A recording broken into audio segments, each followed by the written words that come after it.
Alright, today we are going to be jumping back into the Bitcoin price action, talking about the warning signs we need to continue to be looking out for because the market truly is teeter-tottering on the edge of a cliff right now. If we lose certain levels, we could be seeing Great Depression 2.0, whereas if we hold these levels, we could be seeing the biggest altcoin season crypto has ever had and the dot-com bubble for crypto. And because of this, I got almost no sleep last night, looking at all the charts to decipher which outcome is most probable, and we are going to go over all of it right now. So I want to start off with the smaller term time frames, talking about current price action, and then towards the end of this video we are going to jump out to the macro and look at right now compared to 2021 when we are correlating it with the S&P. So in this video I'm going to continue to be critical about the markets and be talking more about the bear case, but that is not because I am bearish, that's not because my sentiment has changed. That is just because I need to be critical about the markets when I do see the case for markets to roll over, and I want to make sure my subscribers are staying safe in the markets and not being led astray by YouTubers that will say Bitcoin is bullish no matter what. But yeah, looking at Bitcoin here on the shorter term time frame, you can see we have gotten a nice bounce off the lows. We did squeeze a lot of shorts coming up into this high. Unfortunately, swing failing it to the upside. So you can see here, we had a lot of highs around the same level. Right here, this would have been a sweep level. We swung failed that sweep level, getting back under, but we are finding some nice support around this hourly EMA. The only thing that worries me is that these lows are extremely poor that we made last night. I really don't like how this structure was formed in here. I feel like this needs to get swept, and the problem is, assuming this does get swept, we are just going to keep building liquidity and poor lows to the downside because of previous lows. You can see here, we sweep this, we're going to create poor lows at this level. We sweep that, we're going to create poor lows at this level and this level, so on and so forth until we do get to this last wick down here. This is the level I talked about in my last video that we could be seeing if we were to lose this low, and I still think there's a big possibility we do make it down here, but that could still be bullish because that is where our daily EMA is, as well as we'd still maintain the higher highs on a daily time frame like we talked about in the last video. And jumping into Trading Light, this is some stuff I had that I did post in the Discord. I have been posting a lot in there over the last couple of days, so make sure to go join the Discord. Links in the description down below if you want to get these timely updates in these crucial times of the market. But essentially I said if price is willing to accept into this white box, closing candles within it, that's the important thing, right? This right here does not count because these are just wicks. We have not accepted it. Once we accept it with candle closes, that is going to untrap all of these short positions, and that is when it is much more likely to actually come down to sweep this level we were talking about on TradingView. And when we do sweep that level, you do see we have a ton of buyers ready to scoop up Bitcoin. So that's something that certainly could happen if we do start rolling over here, but nothing to worry about, right? We do still have those buyers down here willing to push up price, and this would flush out a lot of longs that would actually be bullish for Bitcoin. I also have this block circled here on bar statistics. What is this? Well, this is the shorts that got liquidated up at these highs. I've been talking about how there was a lot of bottom shorters, and it was likely for price to squeeze up even if we were bearish to close out a lot of the short positions.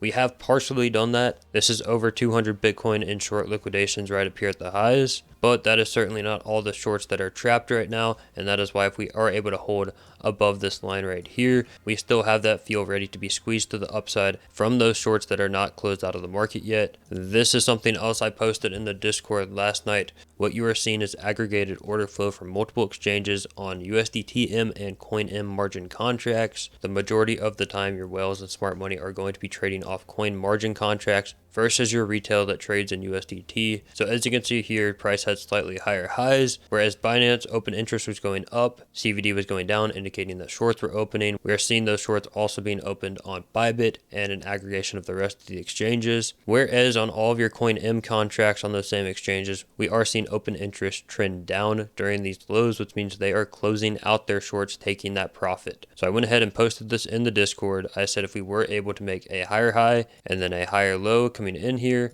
that would go ahead and confirm that we have trapped all of these shorts in this area here, and it is more likely for us to squeeze up with haste on Bitcoin because this is billions and billions of dollars of short positions. And as you can see here, price did in fact come up and make a higher high, and we are now back testing these trapped shorts, seeing if we are going to confirm that higher low, in which we do go ahead and squeeze the rest of the shorts to the upside. So yeah, we are still set up to potentially have a massive short squeeze, but remember we still have those poor lows. And more importantly, this is all predicated based on what the S&P does, since Bitcoin is correlated with traditional finance more than ever with those ETFs. And looking at my Discord again, you can see I posted this box right here that we need to hold on the S&P, and you can see price has come all the way down, tested the bottom of this box, which is your macro visible range point of control. If I were to zoom all the way out here on a daily time frame, you can see this is that big volume level on that visible range that I had marked out, and you can see we found support right on it. The top of this range is marked out by value area high from a fixed range profile I pulled from our previous highs we talked about in my last video. And then with inside this box, you can see I have some sweep levels.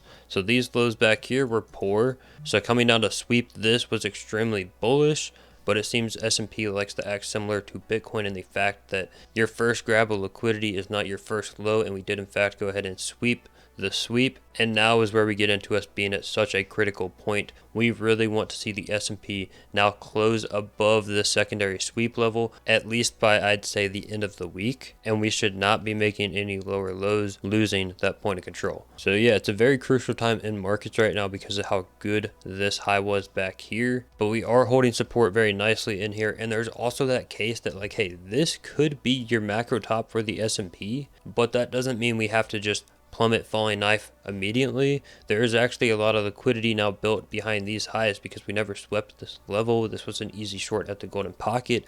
I would not be surprised for the S&P to come up here and just grab this before finally rolling over, and in this time frame we could see that up thrust after distribution Wyckoff schematic play out on Bitcoin, where you do see altcoins go ballistic for a couple of weeks into that final high for Bitcoin. So yeah, locally here on the S&P, even though we are at a critical level, we did find nice support, and it could set up to be structurally extremely bullish, assuming we do close above these sweep levels. And while we're talking about traditional finance, let's go ahead and look at actually NVIDIA real quick, because we are seeing NVIDIA drop down pretty significantly today, which is a warning sign that this blow off top might actually be playing out. We have bearish divergence coming in here pretty perfectly on the charts, so this becoming your top on NVIDIA, I mean, we have tons of gaps to the downside. You know, on the weekly time frame as well, we have a pretty nasty bearish divergence coming in here. I will say this doesn't necessarily look like it's going to play out right now. Like on a weekly time frame, we could easily continue to run up here before actually topping out on this bearish divergence. So I would not say this is a definitive top for NVIDIA, but we are starting to see that roll over, so that could be a sign that the market structure is changing. And if we want to get real bearish here, just looking at the macro on the S&P versus Bitcoin last night, I came across this and it does not look good. It looks like a perfect fractal of 2021 when it comes to when Bitcoin tops versus when S&P tops, and the structure of that weekly bearish divergence coming in. It looks very, very similar, right? On your first high of S&P, Bitcoin tops out. Then you have a second drive to the upside where Bitcoin is still making lower highs before the S&P collapses, where you do get those cascading liquidations. So while yes, this does look very bearish, it's nothing you should be making your decisions based off of. This is all just very theoretical. It just looks similar. There is nothing that says the S&P cannot continue up here and even hold a bearish divergence, just on a little bit of a different angle within here. I just wanted to throw this out here so you guys could realize where we potentially could be in the markets. Yeah, so clearly my sentiment has changed from being ultra bullish to like, hey guys, we are on the edge of a cliff, and while altcoins do look like they are ready for that altcoin season, if the S&P rolls over here, there's nothing we can do about it. And we are currently forming Wyckoff distribution. But hey, we have clear invalidations to the downside on S&P, and we do still have big support at that 65K level. I'm not saying that Bitcoin is just going to have a falling knife down to $30,000. There will be plenty of time to get out of the markets, plenty of time for distribution to take place. And even if we are in distribution, I think it is more probable that we do go ahead and break all-time highs and at least go to 75K to grab that liquidity, which is where you could still see an altcoin season, even if the S&P is topped right now. So yeah, all in all, it's not time to panic sell your bags. But if you did enter late and have more in the markets than you can afford to lose, it's never a bad time to put stops at entry. And I gotta say, while I am sounding bearish, I'm just trying to be critical of the markets because I do know there's a lot of moon boys on YouTube that will tell you the price is bullish no matter what. And I just want to make sure you guys are staying safe in the markets and not risking more than you can afford to lose. But my base case remains the same. So with that being said, if you do have any questions about anything I talked about in this video, make sure to join my Discord. Link is in the description down below. And with that being said, thank you all so much for watching, and I'll see you all in the next video.